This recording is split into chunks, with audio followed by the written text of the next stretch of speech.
সেই নির্বাচনে আমাদের সবাইকে কি করতে হবে, আমাদের বিবেক দিয়ে বুদ্ধি দিয়ে চিন্তা করতে হবে যে আমরা কাকে ভোট দিব।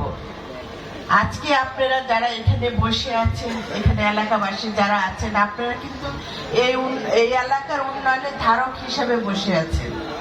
আপনাদের একটা ভোট বলে দিবে এই এলাকা উন্নয়ন কি উপরের দিকে যাবে না নিচের দিকে যাবে। আপনারা কিন্তু একটা এই সমাজে এই আমার নবগ্রামের ইউনিয়নের বিচারক হয়ে বসে আছে।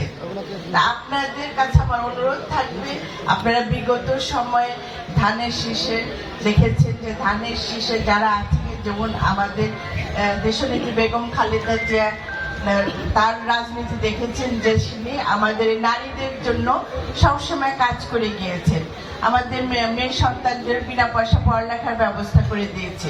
এগুলো আপনারা সব বিধবা ভাতা থেকে শুরু করে এই দেশনেত্রী বেগম খালেদা জিয়ার সময় কিন্তু হয়েছে।